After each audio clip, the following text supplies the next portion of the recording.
Welcome. Can you tell us a little bit about yourself and how you ended up as a surgical specialist? Thank you. Thank you for inviting me.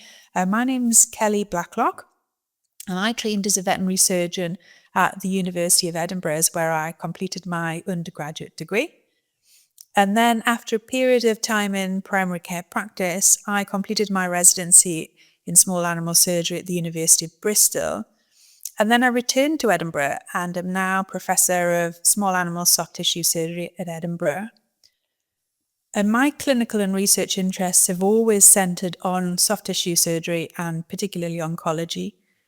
I was drawn to surgery because of the combination of problem solving, technical skill, and the real immediate impact that we can have on patient outcomes. And over time, I've become equally passionate about teaching and particularly mentoring others on their surgical journey, helping colleagues gain confidence, refine their decision making, and really, as a result, enjoy their work more. So what makes the Improved Veterinary Education Small Animal Soft Tissue Surgery Postgrad Certificate Programme stand out? This program is really designed with busy practicing vets in mind, and it's structured, clinically relevant, and deeply practical. And sort of what sets it apart is the integration of cutting edge teaching methods and a real focus on the whole surgeon, which is very unique, not just on the technical side of surgery.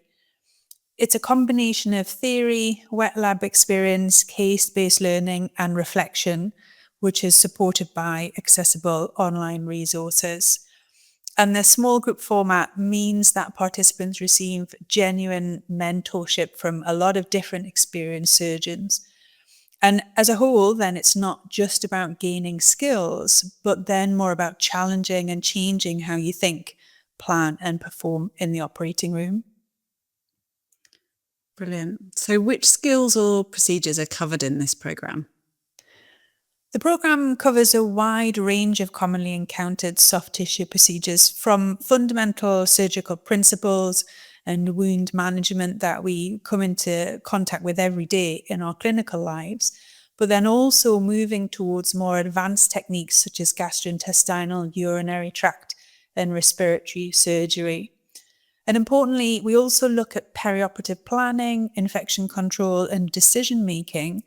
So it's not just about how you do the surgery, but crucially how to prepare, problem solve, and achieve the best outcomes for your patients. And I guess what makes this course really unique is the inclusion of non-surgical but vital professional skills that really underpin safe and sustainable practice. So delegates will be able to uniquely engage with interactive evidence-based modules, such as error management training that will help surgeons understand human factors, cognitive biases, and error recovery. Human versus AI discussions that are really exciting and explore how technology can enhance decision-making while keeping clinical judgment central, which is super interesting as we move forward. And then importantly, a listening room and reading room designed to develop active listening and reflective practice. So these unique innovations really bridge the gap between technical mastery and professional resilience, which are very much skills that every good surgeon needs. Absolutely.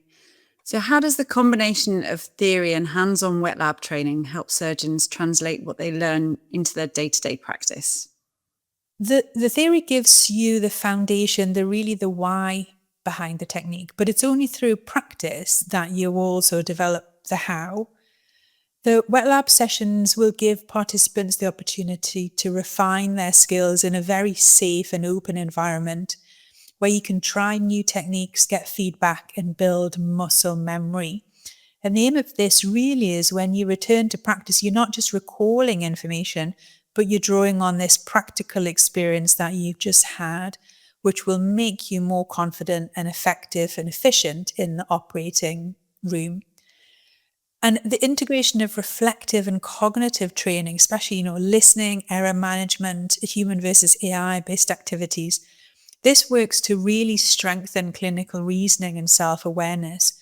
And this means that you return to your practice not only more skillful, but crucially and uniquely more adaptable and more thoughtful in your surgical approach.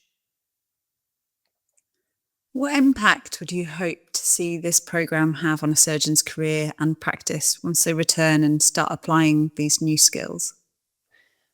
I'd like to see participants feeling more confident in tackling challenging cases, more able to make sound surgical decisions, and ultimately, really importantly, more satisfied in their work. And for practices, it means being able to offer a wider range of surgical services to caregivers and patients.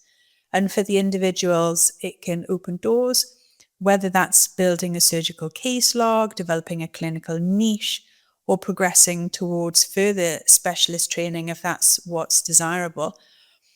But just as importantly, by enrolling and completing this program, we hope to see a shift in mindset.